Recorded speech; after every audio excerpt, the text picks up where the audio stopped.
naciones enteras que me escuchan, pueblo de Dios y Colombia. He titulado esta prédica, esta conferencia, la obra del Espíritu Santo.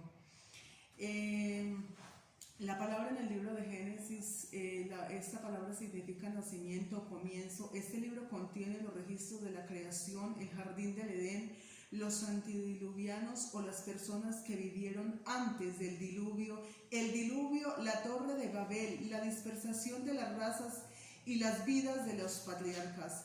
Abraham, Isaac, Jacob y José, el sistema patriarcal, el gobierno por el varón que era la cabeza del clan. Génesis ha sido llamado el libro de los orígenes, pues todos los libros de la Biblia surgen de él. Éxodo significa salida y la referencia es a la salida de los hijos de Israel de Egipto. Desde el libro consiste en un relato del nacimiento y de los primeros años de la vida de Moisés, las 10 plagas, el viaje de Egipto hasta el Sinaí, la entrega de la ley y la descripción del tabernáculo, la peregrinación de los hijos de Israel desde Egipto hasta la tierra prometida, que ha sido a menudo comparada a la peregrinación del creyente durante toda la vida.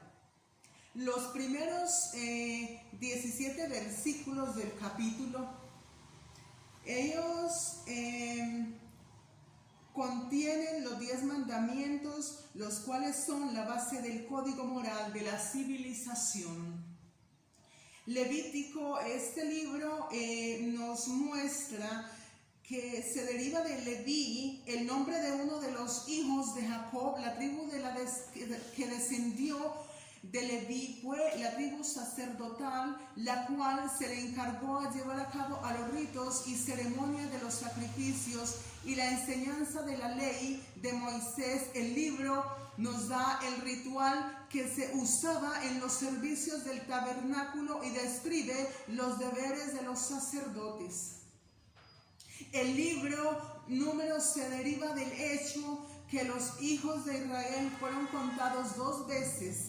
El capítulo 10 es la continuación del relato de la peregrinación de los israelitas desde Egipto hasta el Canaán, la cual se interrumpió en Éxodo 19 en su peregrinación desde el monte del Sinaí. Los israelitas habían planeado viajar hacia el norte y entrar en el Canaán por los límites del sur, pero se asustaron por el informe de los espías, quienes hablaron del gran tamaño de los habitantes de la tierra. Como resultado de eso, anduvieron vagando por el desierto durante 40 años y finalmente entraron en Canaán por el este, cruzando el río Jordán. La experiencia de esos años en que vagaron por el desierto está registrada en este libro. La palabra nos muestra en el libro de Deuteronomio, que significa segunda ley o la segunda entrega de la ley, y muchas de las personas que habían estado presentes cuando la ley fue dada en el monte del Sinaí habían muerto. Para esta época en la historia Israel, por lo tanto, fue necesario repetir la ley para beneficio de la nueva generación. Deuteronomio está escrito en forma de 8 discursos de Moisés. El capítulo final registra su muerte. El libro de Josué, nuestro Dios nos muestra en su palabra que ese nombre en honor de uno de los espías que más tarde llegó a ser el sucesor de Moisés. Josué condujo a los israelitas por el cruce del río Jordán, atacó y conquistó a los cananitas y dividió la tierra entre los seguidores. Los capítulos que siguen contienen un discurso de Josué en el cual lleva al pueblo a normas muy elevadas de conducta personal, amonestándolos a honrar y a seguir a Dios. El libro de los Jueces nos enseña el Señor a través de su palabra. Jueces narra la historia de Israel desde la muerte de Josué hasta el tiempo de Samuel, ese periodo durante el cual el pueblo desobedeció y se dejó de Dios repetidamente, lo cual se convirtió en uno de los tiempos más oscuros de su historia, cuando ellos se arrepentían de sus pecados y se volvían a Dios y levantaban líderes llamados jueces, quienes los libraban de sus enemigos. Ahora la palabra nos muestra en el libro Primera y Segunda de Samuel, estos dos libros estaban unidos en uno solo en la Biblia hebrea. Nos cuentan en detalle los días finales de la teocracia, en la cual Dios gobierna directamente a través de los jueces, y los primeros tiempos del reino. Israel rechazó a Jehová su Dios y pidió un rey como las otras naciones. El primer rey fue Saúl, un hombre de hermosa apariencia y guerrero competente, pero no de devoción a Dios. Cuando Saúl murió, David, a quien Dios había escogido, fue instalado como rey, y estos libros cubren la vida de David junto con un relato de Samuel, el último de los jueces que gobernó a Israel para la época de la teocracia.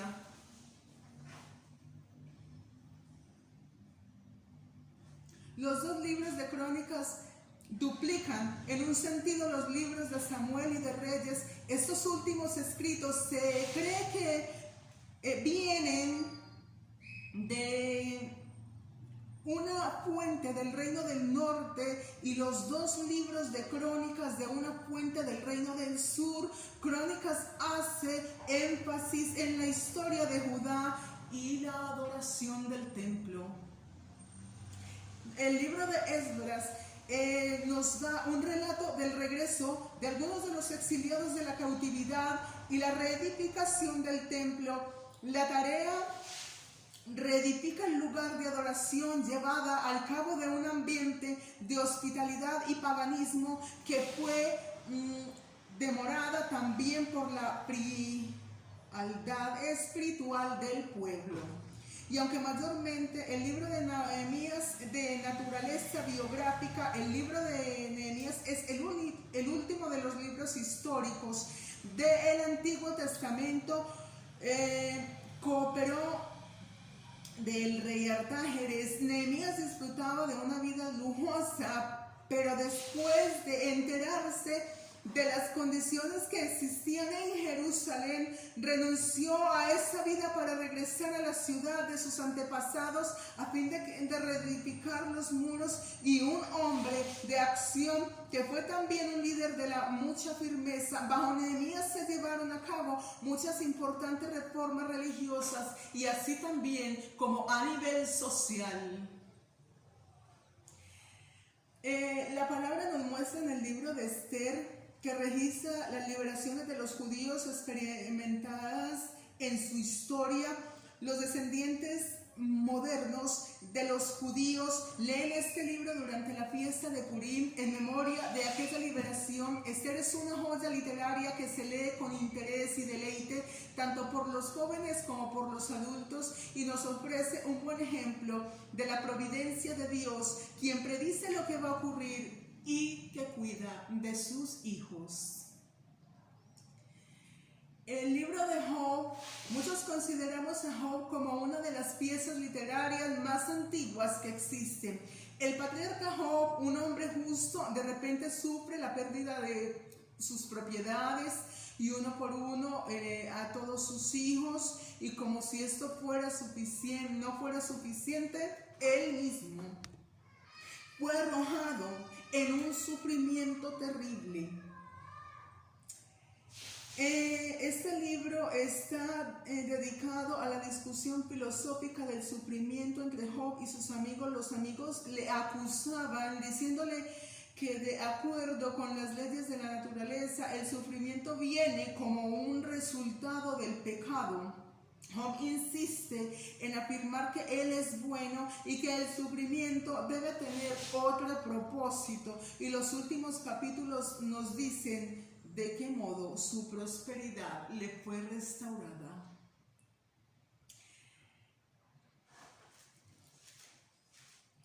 El libro de los Salmos fue el inario de los hebreos, cerca de 70 salmos se distribuyen o se atribuyen al rey David y el resto de otros autores, una gran cantidad de himnos que cantan los cristianos hoy día han tomado su letra de los salmos, y este libro está compuesto de 150 poemas, algunos de los cuales son de una gran belleza expresiva de ellos. Los salmos son quizás los más destacados desde el 1 hasta el número 100.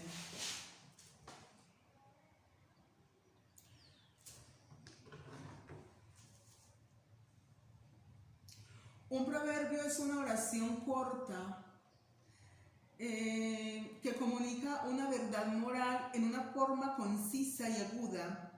La enseñanza por medio de proverbios se originó en el Oriente y es una de las formas más antiguas de su instrucción, y el mensaje principal de esos proverbios es que la sabiduría comienza por Dios.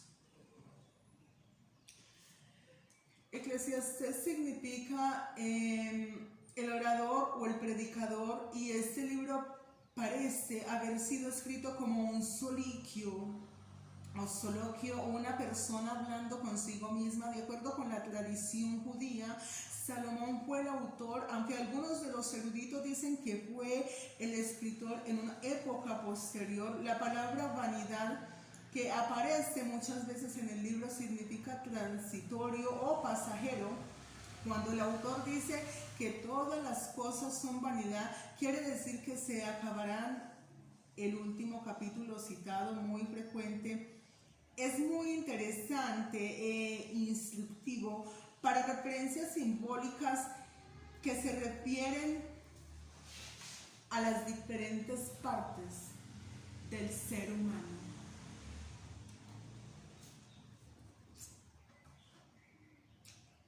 La palabra nos enseña o nos muestra en el libro de Cantar de los Cantares. Este libro también se llama Los Cánticos de Salomón, a quien se le atribuye la paternidad literaria. Es la historia de un mayor puro y profundo entre un hombre y una mujer. Salomón escribe acerca de la belleza y de lo sagrado de esa relación. La historia simboliza el gran amor de un Dios por su pueblo.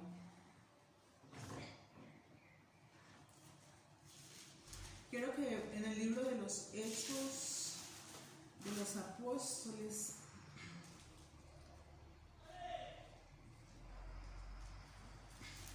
quiero que el universo, el globo terrestre entero, libro de los Hechos, la razón de fuerza, es una orden suprema, es la palabra de Dios. Todos los dones permanecen, pero dice el Señor que el mayor de ellos es el amor. Dice que quien realmente ama a Dios por encima de todas sus cosas, por encima de todo, y al prójimo como a sí mismo, ha cumplido la ley, pero quien no lo ha hecho, no ha cumplido aún la ley de Dios. Así que la palabra de Dios nos muestra que hay que hacer para ser salvos. En el libro de los Hechos, capítulo 2, verso 38,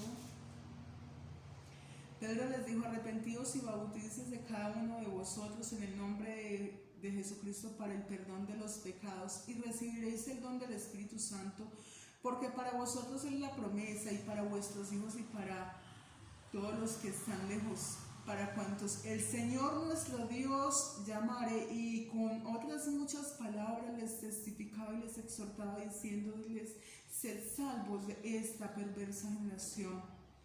Así que los que recibieron su palabra fueron bautizados, y se le añadieron ese día como 3,000 personas. La palabra contiene en el libro del profeta Daniel. La profecía de Daniel constituye uno de los libros más interesantes de la Biblia. Sus historias, capítulos 1 y 6, son vívidas y emocionantes. Las visiones del resto del libro, capítulos 7 y 12, son muy significativas. Las 4 bestias que visualizó Daniel en el capítulo 7:3 son consideradas las 4 grandes potencias mundiales: los babilonios, los medopersas, los grecos, los macedonios y los romanos. La segunda visión de Daniel, capítulo 8:1, es considerada como una referencia al gobierno de los griegos bajo Alejandro el Grande. El reino mencionado en el capítulo 9 es del reino de Cristo, y la visión de los capítulos 10 y 12 es considerada una referencia a fin de los siglos.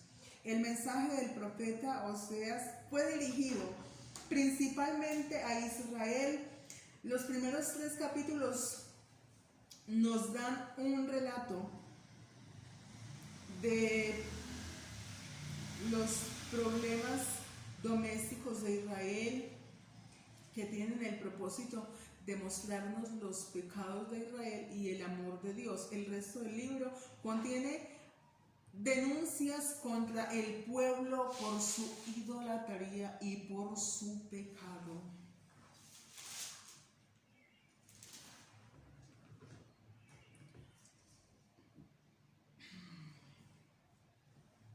Ezequiel, siendo joven, el profeta,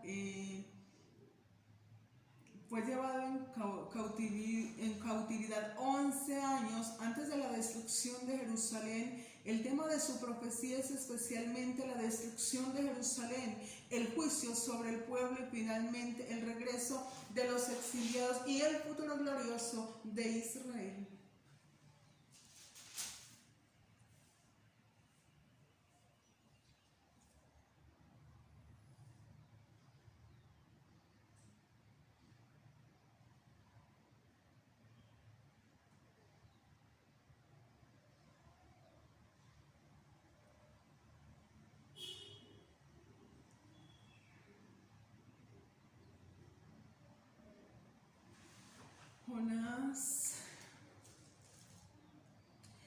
Jonás es el libro más agradable de leer entre todos los profetas menores. Algunos eruditos bíblicos consideran un relato histórico, mientras otros lo ven como una historia simbólica que se enseña que así como Jonás falló en cumplir su deber con el pueblo de Nínive, así Israel falló en sus obligaciones morales y religiosas hacia otras naciones. La referencia de Jesús o Jonás, ver el libro de Mateo 12, 38, 41, parece indicar que Jonás fue una narración a nivel histórico.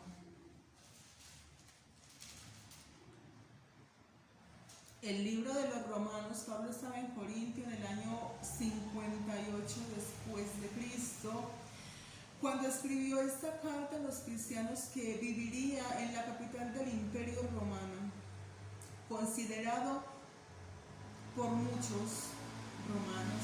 Es también uno de los libros más importantes de la Biblia. Su tema principal es justificado por la fe. Había una controversia que estaba dividiendo a los cristianos judíos y gentiles. Algunos pensaban que los judíos debían tener el primer lugar con respecto a los gentiles. Pablo enseñaba que Dios es justo, siendo que todos pecaron, tanto judíos como gentiles. Los judíos no son superiores ante los ojos de Dios.